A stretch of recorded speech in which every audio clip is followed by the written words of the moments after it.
Hello, I'm Dilek Tuna and you're watching A News. Let's take a look at today's top stories. At least 62 people killed in Mexico after a raid on a cartel leader sparks nationwide violence. European leaders have arrived in Kyiv to mark 4 years since Russia's full-scale invasion. And Iran says it remains committed to diplomacy to resolve its nuclear dispute and lift US sanctions.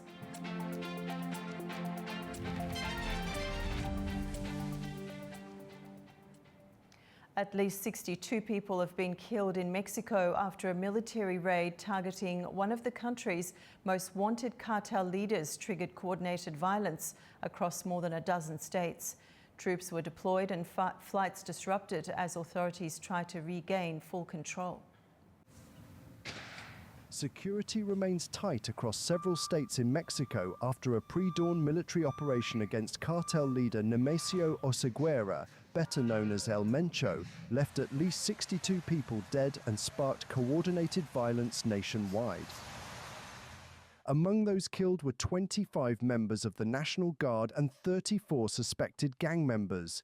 Dozens more were injured as cartel loyalists set up 85 roadblocks in more than a dozen states, torching vehicles and blocking highways. The government has deployed 2,000 additional troops to Jalisco, the stronghold of the Jalisco New Generation cartel. The operation comes amid renewed pressure from US President Donald Trump on Mexico to intensify its crackdown on drug trafficking ahead of a review of the United States-Mexico-Canada Agreement Trade Pact. All operations are carried out by federal forces. There is no US participation in the operation. What there is, as we have said here several times, is a great deal of information sharing. The understanding with the United States is based primarily on the exchange of intelligence information.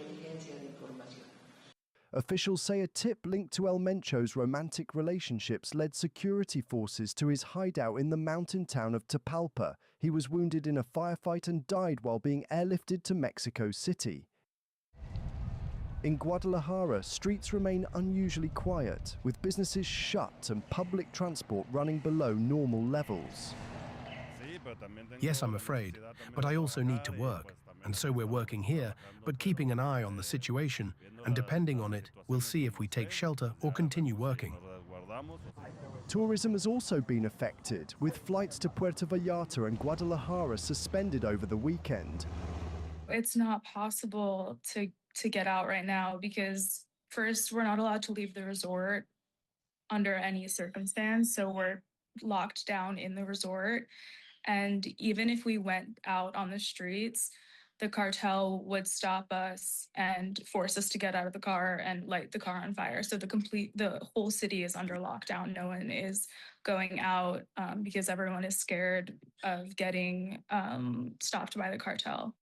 Oseguera was considered Mexico's most wanted drug trafficker and headed one of the country's most powerful and heavily armed criminal organizations with global operations. President Claudia Sheinbaum said on Monday morning that roadblocks had been cleared and the situation was expected to normalize, with flights due to resume on Monday or Tuesday. 3 people have been killed in what the US Southern Command described as a strike on a vessel in the Caribbean. According to a post on X, the ship was targeted while reportedly traveling along a suspected drug trafficking route. The military added that no American personnel were injured during the operation.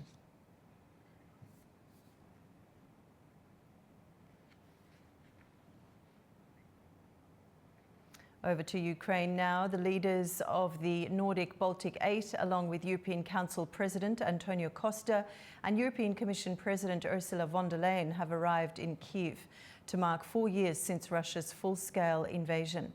They're joined by several EU commissioners for talks with Ukrainian President Volodymyr Zelensky, focusing on military aid, energy support and Ukraine's path toward EU membership. The leaders will attend a memorial ceremony, visit damaged energy infrastructure and take part in a broader meeting of allied nations back in Kyiv. The visit comes as the war enters its 5th year, with hundreds of thousands of soldiers killed or wounded and tens of thousands of Ukrainian civilians dead.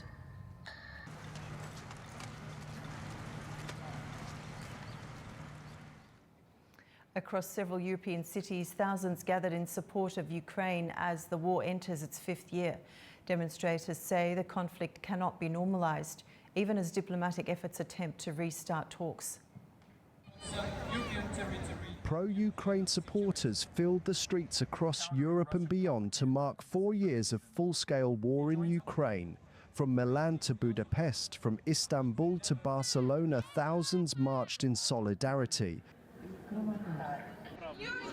A reminder that 4 years on, the war continues to shape lives far beyond Ukraine's borders. In Milan, protesters condemned the decision to allow Russian and Belarusian athletes to compete in the upcoming Paralympic Games, arguing that sport cannot be separated from a conflict that has cost so many lives.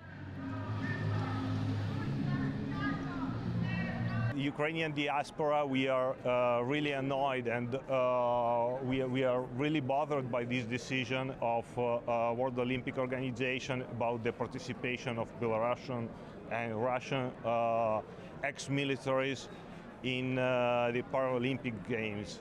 It's really like trying to forget and cancel the 4 years of war fought in Ukraine. Thousands and thousands of deaths in Ukraine.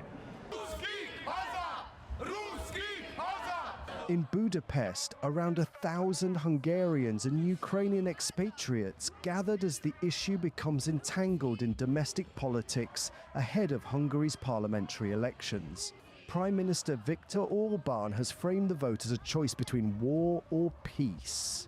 Protesters rejected that narrative, insisting the responsibility for the conflict lies squarely with Moscow. I expected from the start that Ukraine will be the enemy target, and it will become the height of the election campaign. But I have not noticed in my surroundings that the view of the war would have changed significantly. We are not talking about the view of Ukraine, but it is about a war that Russia had started and refuses to stop. In Istanbul, dozens of Ukrainians held a memorial for missing and captive soldiers, kneeling in silence and holding photographs of loved ones who have not returned. In Madrid and Barcelona, thousands marched under banners reading "Ukraine defends us all" and 4 years still fighting for freedom.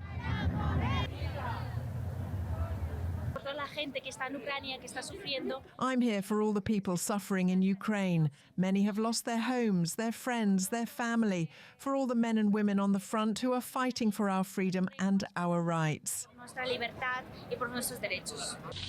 As the war moves into its 5th year, it has claimed an immense human toll. The Center for Strategic and International Studies estimates around 1.2 million Russian battle casualties, including roughly 325,000 killed. Ukrainian casualties are put at between 500,000 and 600,000, with up to 140,000 deaths. Ukrainian President Volodymyr Zelensky said earlier this month 55,000 Ukrainian soldiers have been killed in the entire war. Fresh negotiations between Russia and Ukraine are expected to resume in Geneva on February 26th. Yet despite renewed diplomatic efforts, missile and drone strikes continue, underscoring how far any lasting settlement still appears. The UK government has announced new measures to support Ukraine as the conflict heads into its 5th year. £20 million has been announced to protect and repair the energy grid across Ukraine, £5.7 million to provide humanitarian assistance to the front line, £30 million for societal resilience, helicopter training in a UK airbase, and highly skilled British surgeons shadowing Ukrainian teams treating complex battlefield surgery. UK Prime Minister Sir Keir Starmer and French President Emmanuel Macron will lead a meeting of the Coalition of the Willing Allies in support of Ukraine later today. European Union foreign ministers have failed to reach an agreement on a 20th package of sanctions against Russia. Hungary has blocked the proposal on the 4th anniversary of Russia's invasion in Ukraine. Budapest's foreign minister says the country will not support any EU decision that benefits Ukraine as long as Kyiv continues to halt oil deliveries to Hungary via the Druzhba pipeline. Kyiv says that pipeline is damaged after Russian strikes.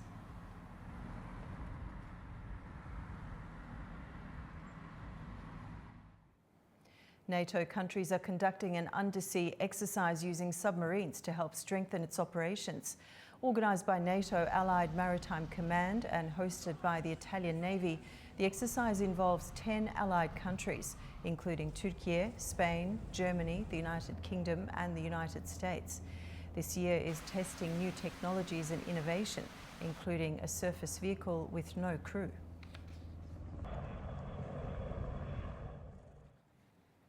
A suicide bombing in Moscow has killed a policeman and injured 2 others.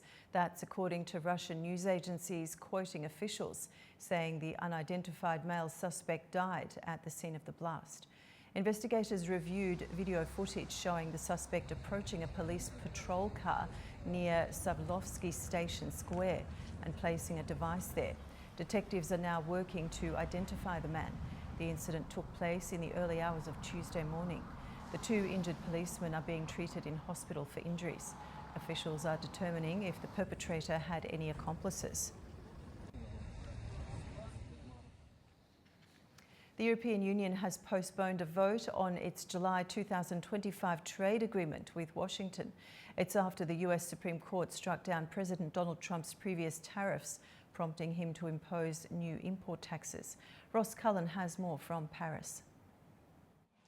Well, the European Union arguing on Monday that the whole picture when it comes to the Brussels-Washington trade relationship has now changed as a result of the US Supreme Court's decision to strike down President Trump's tariffs and then the president's response to impose new import taxes of 10%. And then over the weekend, he announced they would be increased to 15%.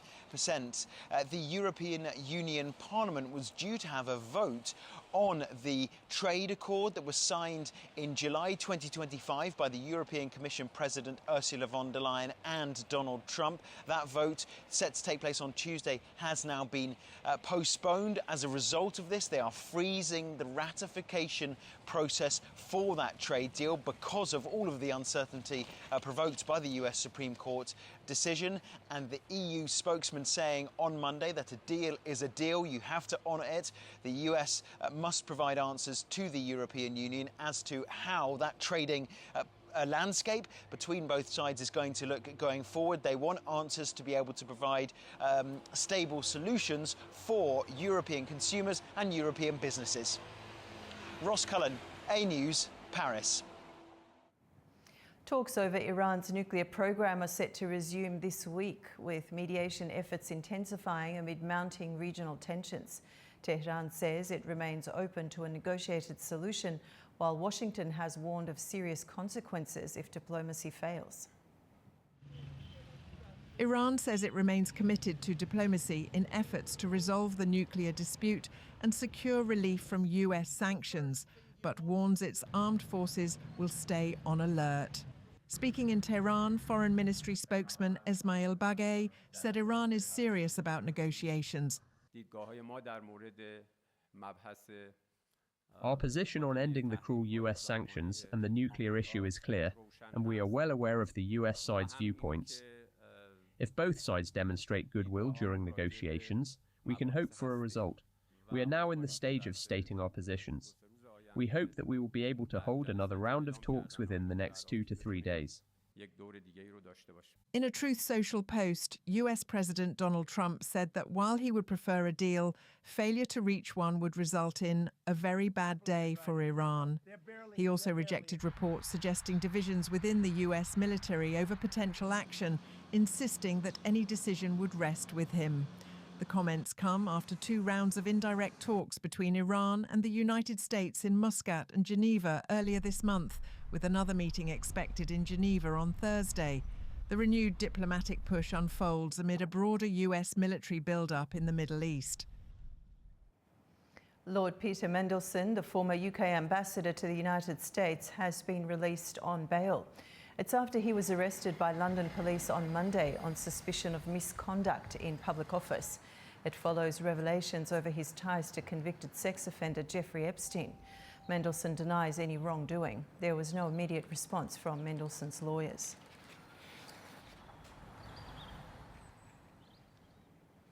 Along the east coast of the United States, a powerful snowstorm has crippled transport, grounding thousands of flights and cutting power to hundreds and thousands of homes. Several states have declared emergencies, with officials urging people to stay indoors as strong winds and heavy snowfall continue. More than 2.5 feet of snow has fallen along the east coast of the United States, causing widespread travel chaos. The storm hit on Monday, closing roads, halting train services, and forcing airlines to cancel around 7,400 flights, with more than 2,000 delayed.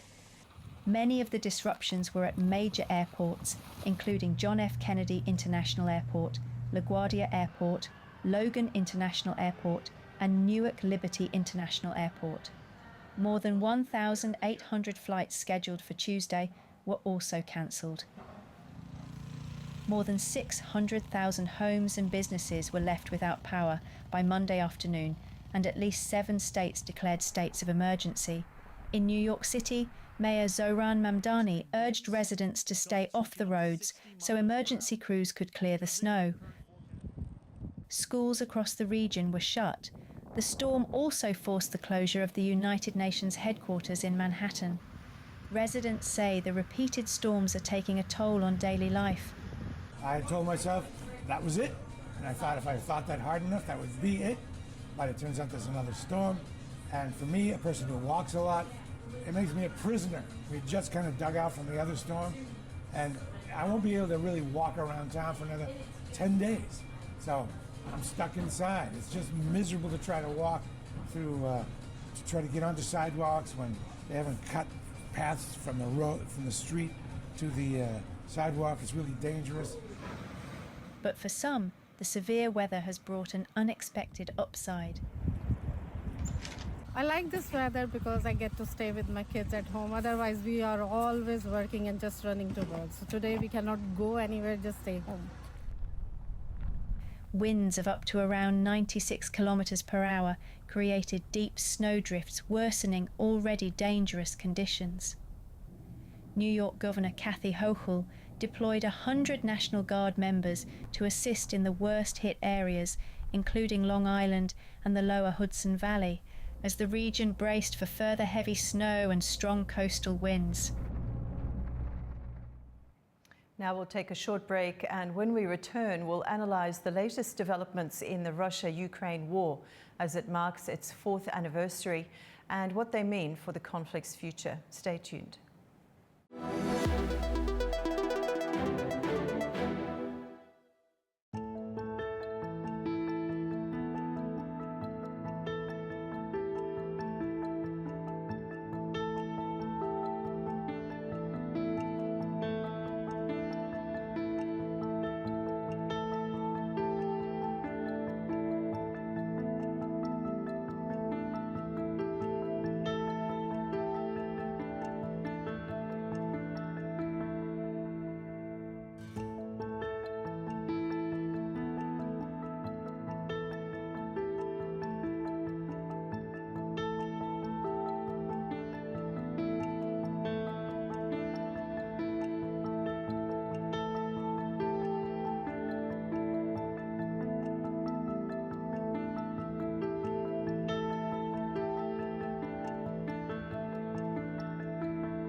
On World Business, we meet the boardroom leaders making market-moving decisions.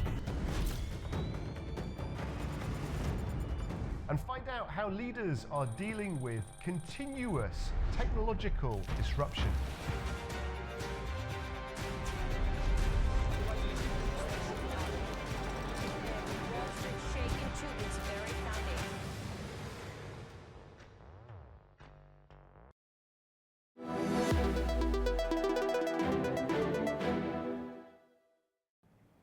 Welcome back to A News.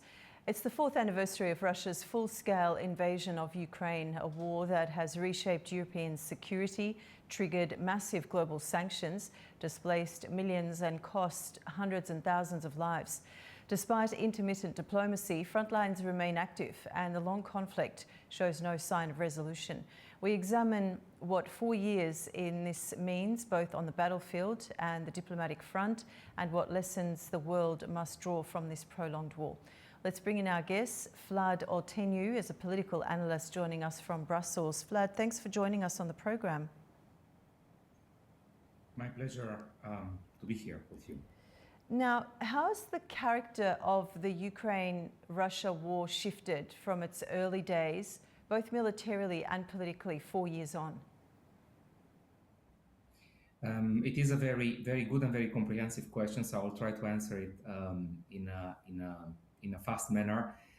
Militarily speaking, if we remember at the beginning of the war, that was supposed to be a special operation from Russia into Ukraine, which should have lasted a few weeks, a couple of weeks, 3 weeks, a few weeks in any event. We are 4 years down the road. Russia made some military gains, territorial military gains in Ukraine, but compared to the beginning and compared to the efforts exposed, those gains remain modest.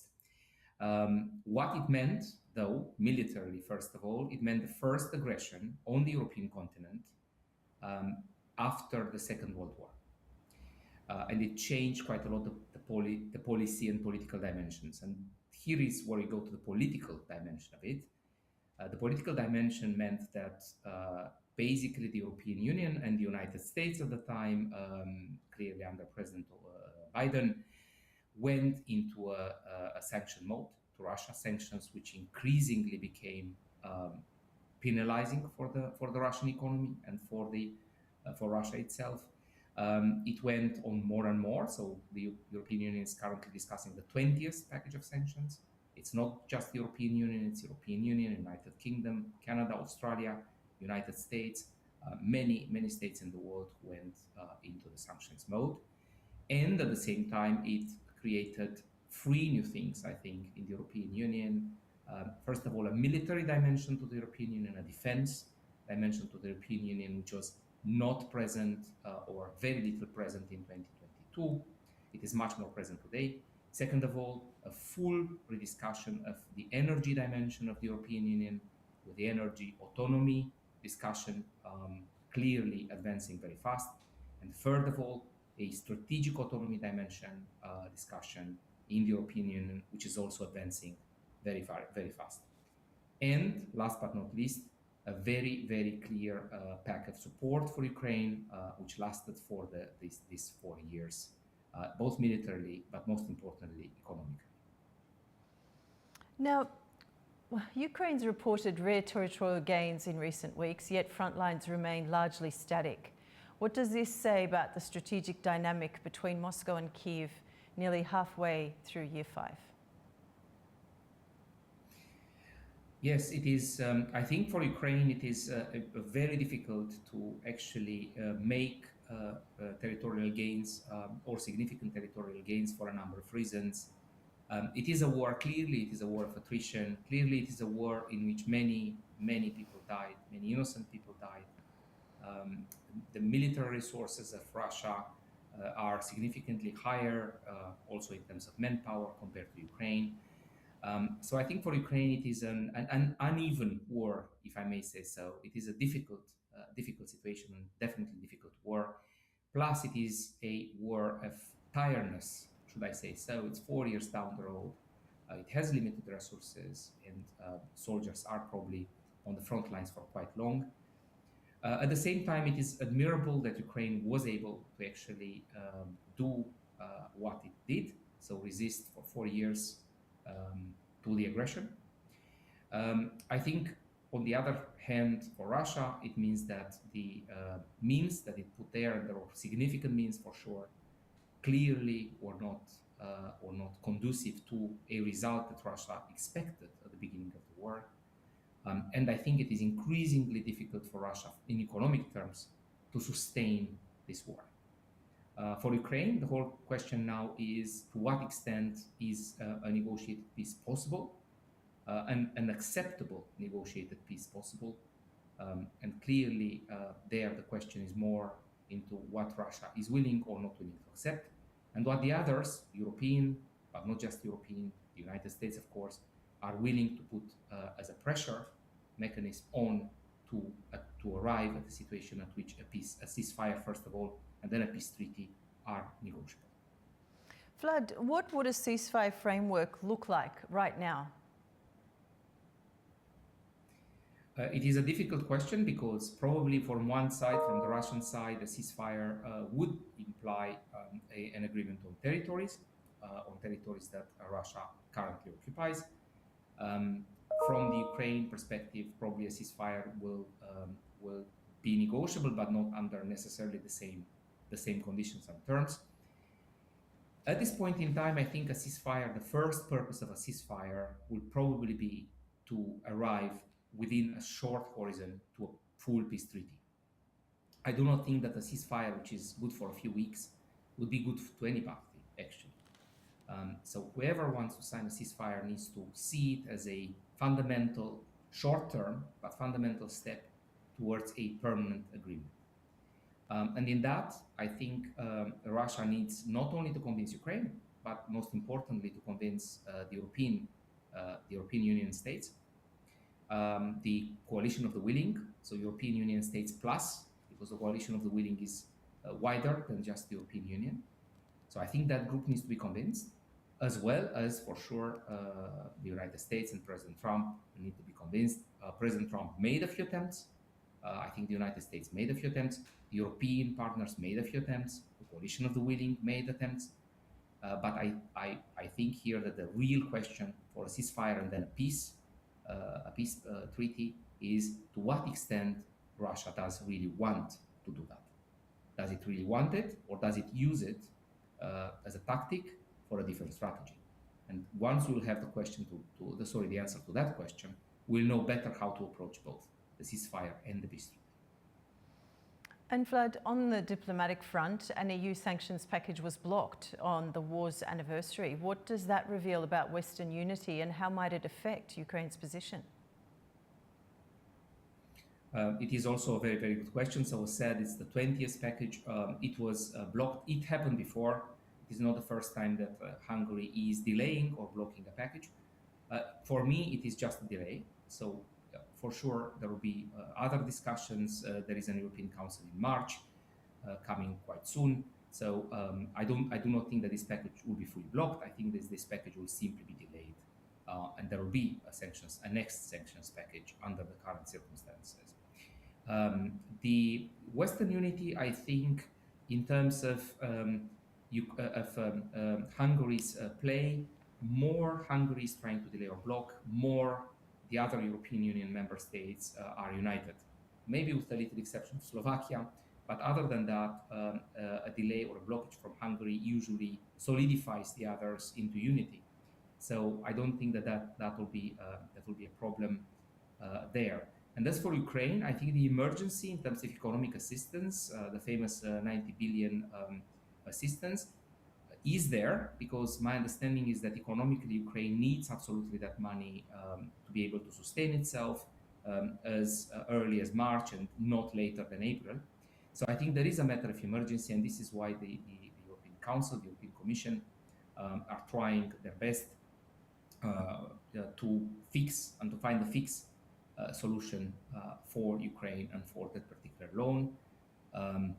As much as they try, they basically came back to the plan A. Let's recall ourselves that the current 90 billion loan was basically the plan B. It became the plan B at the European Council in December, where the plan A was basically to reuse the frozen assets of Russia. To that, Belgium had a number of objections, and this is how plan B became plan A. So this 90 billion plan became plan A. Now the Commission is considering both plans in parallel to be able to find a solution by the March Council. And which external actor has the most influence over this next phase?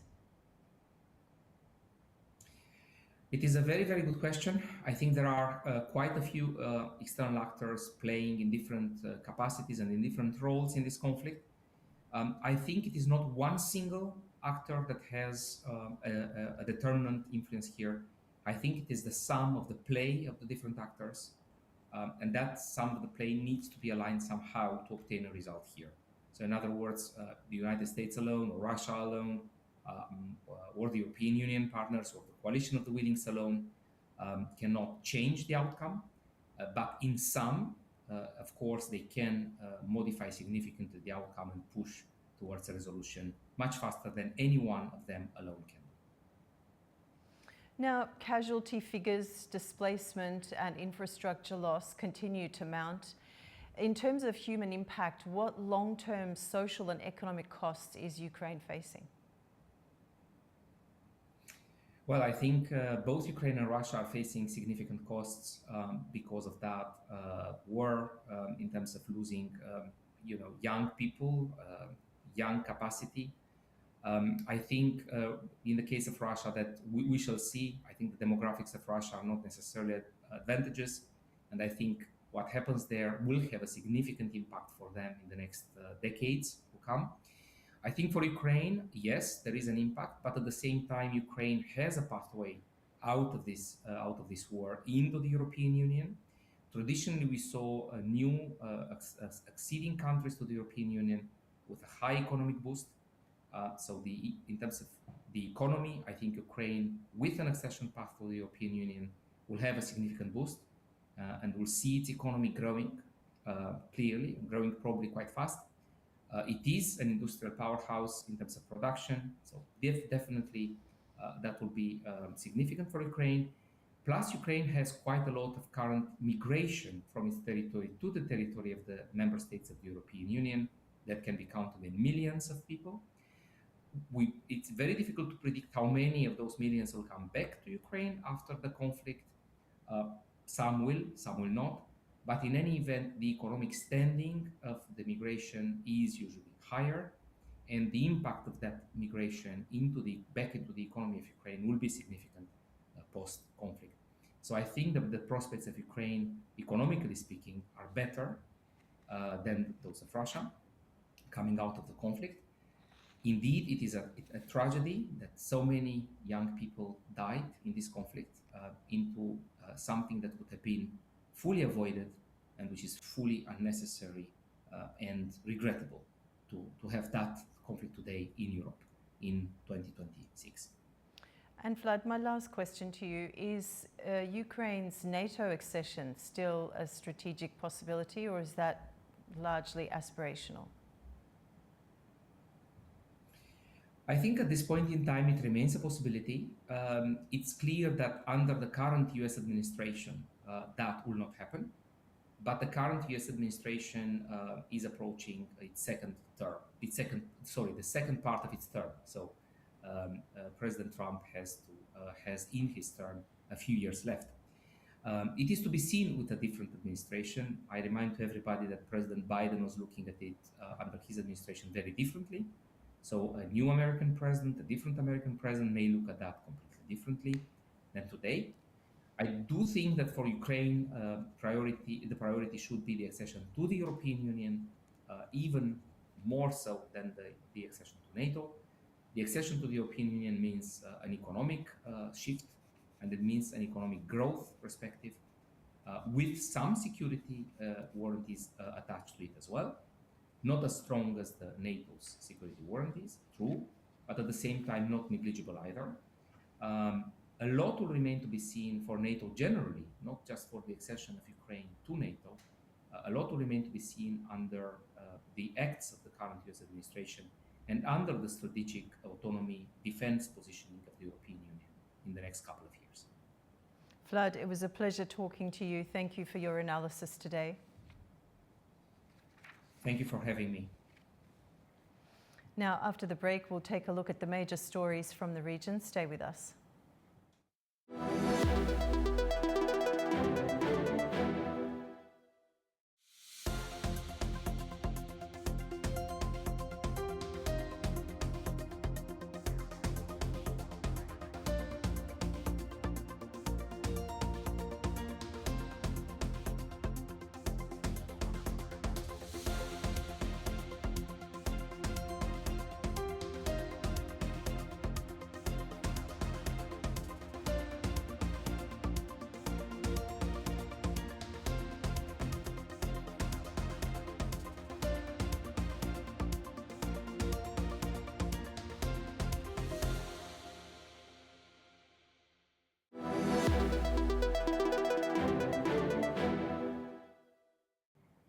Welcome back to A News. Now let's take a closer look at the key stories shaping the region.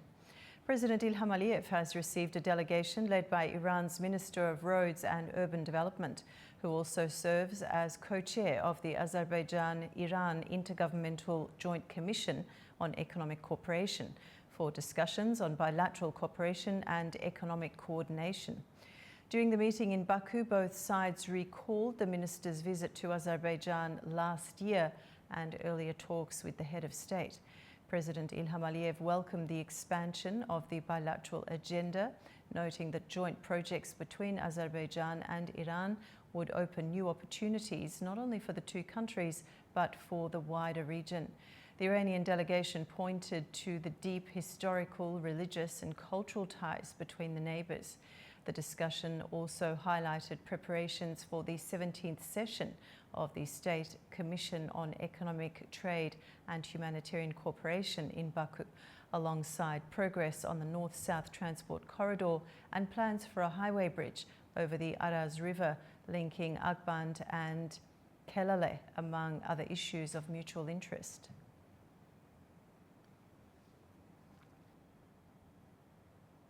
Now, staying on Iran, A News Deputy Editor-in-Chief Orkan Amashov sat down exclusively with Iran's Minister of Roads and Urban Development and co-chair of the Azerbaijan-Iran Joint Economic Commission for a detailed discussion on regional connectivity and cooperation. Talks centred on progress along the international North-South Transport Corridor and plans for a new highway bridge over the Araz River. Both sides underlined the strategic significance of the Araz route linking mainland Azerbaijan with Nakhchivan through Iran, while also acknowledging the broader debate surrounding the proposed Zangezur corridor. You can watch this exclusive interview on A News. Naturally, Araz corridor is an important part of regional connectivity. It's always good to have options. There's one connection line there connecting Azerbaijan's mainland with Nakhchivan via Armenia, which is the Zangezur corridor. Araz corridor is a second route. It's always good to have options and alternatives there. I would like to touch upon the Araz corridor once again, and I would like to state that the developments regarding Araz corridor are part of the agreement, arrangement and an understanding between two friendly, brotherly and neighbouring countries. But the other corridor mentioned is a development that took place at the initiative of or with the participation of a country outside the region, and these two are, of course, different from each other. Regarding Zangezur corridor being an external imposition, well, it's a bilateral arrangement between Azerbaijan and Armenia, supported by the United States, but Araz corridor is Azerbaijani-Iranian bilateral dimension, and for Azerbaijan, first one is priority, second one is also absolutely vital. An investigation into a protest outside President Ilham Aliyev's hotel in Washington is raising broader security questions. Officials say the demonstration, which unfolded during the president's visit in February, is now being examined in the context of wider geopolitical tensions. An investigation into a protest outside a hotel in Washington, D.C., where Azerbaijan President Ilham Aliyev was staying on the 19th of February, has uncovered new details, placing the incident within a broader security context. The demonstration prompted a swift response from presidential security personnel and U.S. law enforcement.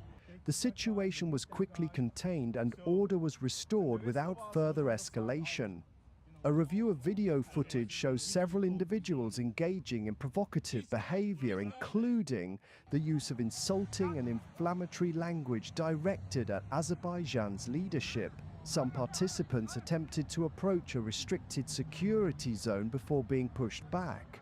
Subsequent examination identified a number of those involved. Among them was Adil Amrali, born in 1990, described as a Russian citizen who had previously lived in Russia and left Azerbaijan in 2022 before relocating to the United States. Rahim Yagublu, a member of the Musavat party and son of opposition figure Tawfik Yagublu, was also identified. Officials say he left Azerbaijan in 2022 and now resides in the United States. Another participant named was Bakhtiar Abbasov, reported to hold Russian citizenship and to have left Azerbaijan in 2015. Additional individuals identified include Kilas Isayev, Kanan Jafarov, and Tural Alakbarli, all of whom had previously departed Azerbaijan and are currently living abroad. Several of those involved had extensive travel journeys connected to the Russian Federation, with some having lived there for prolonged periods before moving to Western countries. Some analysts in Baku describe the episode as part of what they characterize as a broader hybrid pressure environment, combining information narratives, political rhetoric, and actions staged on foreign platforms. There has been no public acknowledgement from Moscow of any role in organizing the protest. Nearly 3 million Afghans returned to the nation in 2025. Deportations from neighbouring countries drove many of the returns, according to a new report from the United Nations Refugee Agency. Our correspondent Tamim Bahis reports from Kabul. According to UNHCR's one-year recap report, 2.9 million Afghans returned to Afghanistan in 2025, including 1.9 million from Iran and 1 million from Pakistan. Deportations accounted for a large share of the total. Around 1.4 million people were forcibly returned, with 1.26 million from Iran and 155,000 from Pakistan. What is particularly striking is the profile of those returning. Many families had lived in neighboring countries for decades, and a large number of children were born outside Afghanistan. UNHCR says most did not leave voluntarily. 73% of returnees from Iran and 61% from Pakistan said they had no choice in returning. Inside Afghanistan, conditions remain extremely fragile. Post-return monitoring found 88% of households are in debt, 63% face food insecurity, and nearly half of children are out of school. Women and girls are described as particularly vulnerable, facing restrictions on movements and limited access to livelihoods. UNHCR says it has scaled up assistance, with nearly 700,000 people receiving protection support and close to 500,000 receiving cash assistance during 2025. But the agency warns that the scale of returns is placing enormous pressure on border facilities and communities of return. Tamim Bahis in Kabul, A-News. Humanitarian assistance continues to move toward Gaza as Turkey dispatches another major aid shipment. The latest delivery comes amid renewed diplomatic efforts and ongoing international talks on the stabilization and reconstruction of the beleaguered coastal enclave.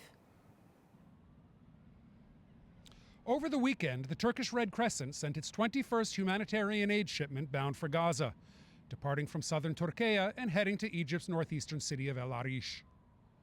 The shipment comes after the partial reopening earlier this month of the Gaza-Egypt Rafah border crossing, which had remained largely closed for the past 2 years. The latest Turkish vessel carried more than 3,000 tons of urgently needed supplies, including food, drinking water, clothing, and materials for building shelters. Upon arrival in El Arish, the aid was received by the Egyptian Red Crescent, which is expected to coordinate the transfer of the supplies into Gaza through the Rafah crossing. The delivery took place as Turkey continues to signal broad support for Gaza's recovery.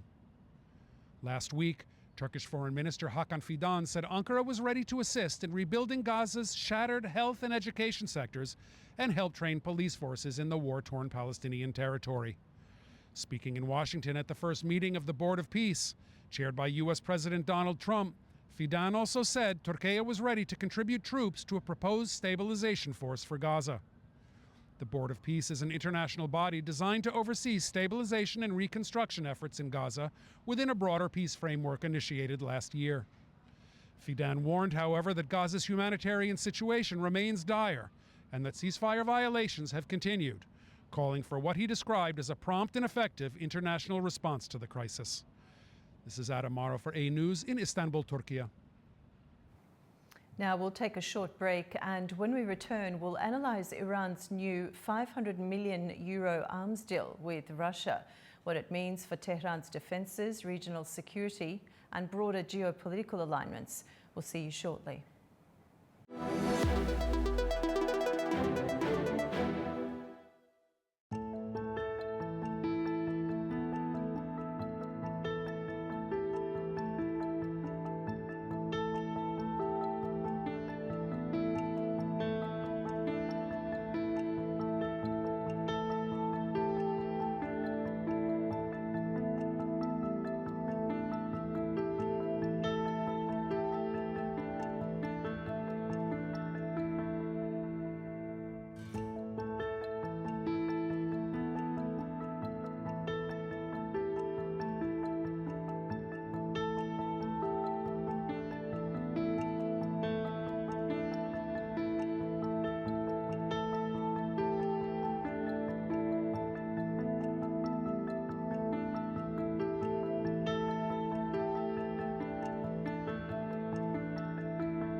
Welcome back to A News. Iran has concluded a confidential arms agreement worth roughly 500 million euros with Russia, aimed at restoring its air defense capabilities after they were severely degraded during last year's conflict with Israel. Under the deal, Russia will deliver hundreds of portable air defense launchers and thousands of missiles over the next 3 years, a move signalling deepening military cooperation amid rising regional tensions and Western scrutiny. Let's bring in our guest, Ali Hussein Guluzada, expert on the South Caucasus and Iran, joining us from Rome, Italy. Ali Hussein, thanks for joining us. Thank you. Greetings. Now, what exactly is included in this 500 million euro deal, and what capabilities do the Verba systems provide Iran's armed forces? Overall, under this deal, Russia is obligated to supply Iran with 500 Verba man-portable air defense systems and 2,500 missiles for them, as well as related equipment such as the Mauguli 2, is optical system specific. Deliveries are scheduled in 3 phases between 2007-2029. This is essentially Tehran's largest known deal to rebuild its short-range air defenses after the 12-day war with Israel. And addressing the second part of your question, the Verba system is one of the most advanced manned pads in the world. It features a free spectral optical seeker and high resistant to jamming and thermals. Okay, so you mentioned the 12-day war. I want to come back to that. This deal comes after last year's conflict with Israel and weakened Tehran's air defenses. How urgent is this restoration for Iranian military planning?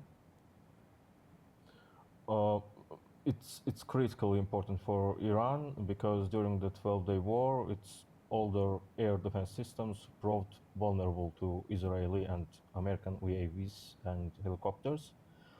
Yes, there was also the element of surprise from the Israeli Air Force in the opening hours of the 12-day war, but the subsequent days demonstrated the weakness of Iranian air defenses. Iran's own domestic air defense system still lag behind in reliability, which is why Tehran decided to purchase proven Russian technology. And Russia and Iran are both under Western sanctions, Ali Hussein, and scrutiny for that matter. What does this transaction say about the resilience of their strategic relationship? First, the deal demonstrates Russia's readiness to continue military technical supplies to Iran despite Western sanctions, especially in today's changing world. Second, for Moscow, this is also an important channel for acquiring foreign currency and maintaining influence in the region. And third, it represents a potentially lucrative market for the Russian defense industry. Naturally, the official political reaction of the Kremlin is also worth noting here. Previously, FM spokeswoman Maria Zakharova and FM Sergei Lavrov unequivocally expressed their support for the Islamic Republic in its confrontation with the United States. And from Moscow's perspective, why sell advanced systems now, especially given its own military commitments in Ukraine? Is it signaling a geopolitical choice? This geopolitical choice has already been made by the Kremlin. It's more of a long-term calculation rather than a new choice. This is because Iran is one of the Russia's strategic partners, as well as a potential market for the Russian defense industry. Furthermore, Russia and Iran are connected by shared geostrategic projects, such as the North-South Transport Corridor, for example. Additionally, within the framework of the EA-EU Eurasian Economic Union, Russia views Iran as its closest partner also. And does this deal risk provoking stronger responses from the US or regional states like Israel, which have previously expressed sharp concerns about Iranian military capacity?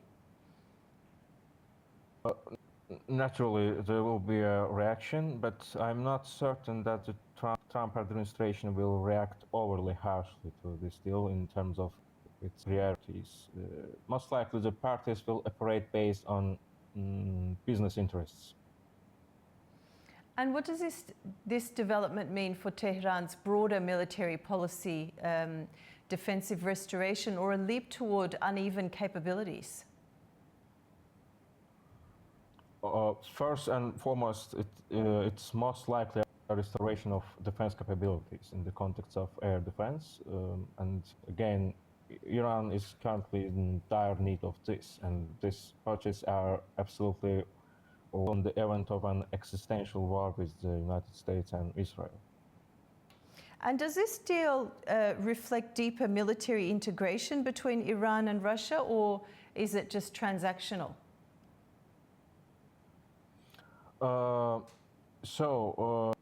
It seems like it's transactional, but I delve first perfectly into Iran's strategy of straining the axis of resistance alongside Russia and China as also China as a counterweight to Western pressure.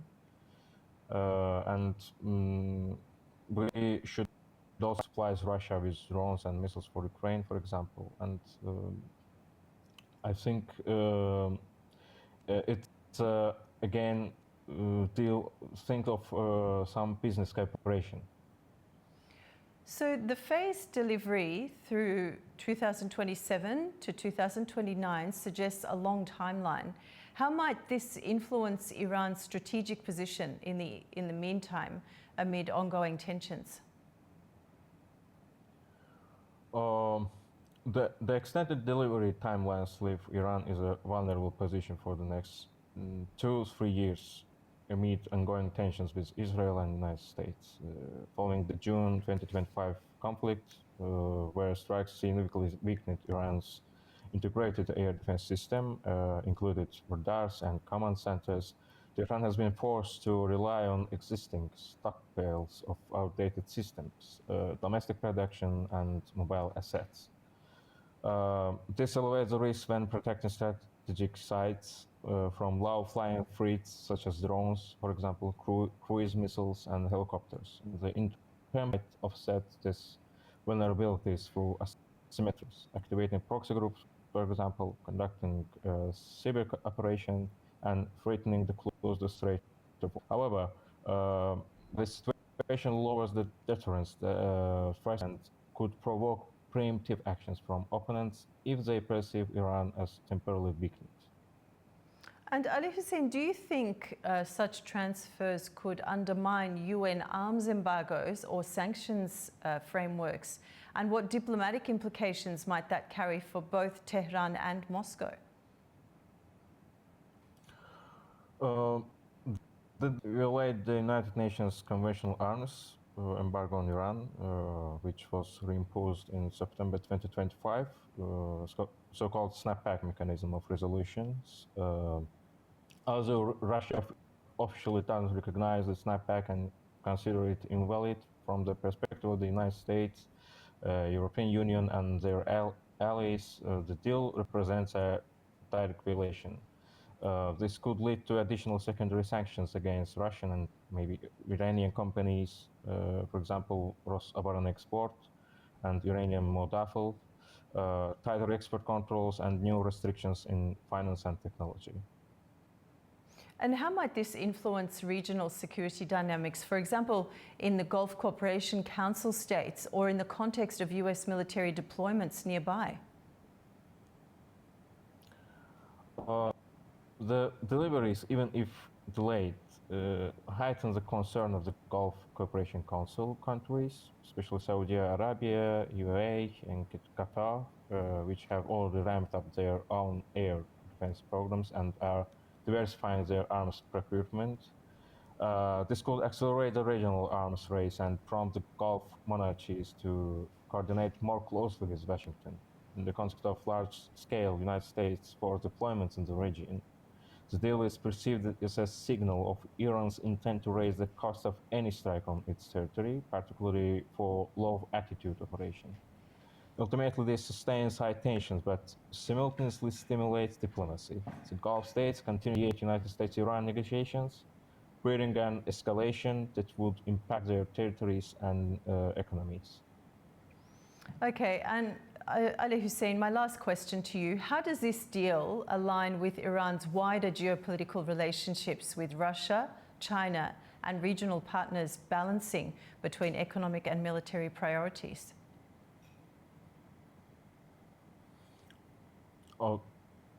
Indicators will include, first, the possibility of early deliveries, even of a limited batch, which would indicate priority for Russia.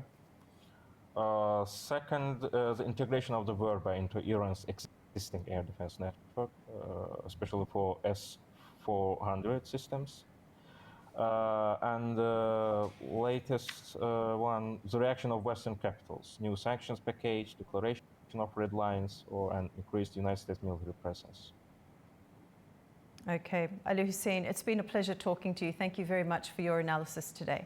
Thank you very much. Thank you. That's the news for this hour. Stay tuned to A News for more updates, and thanks for watching.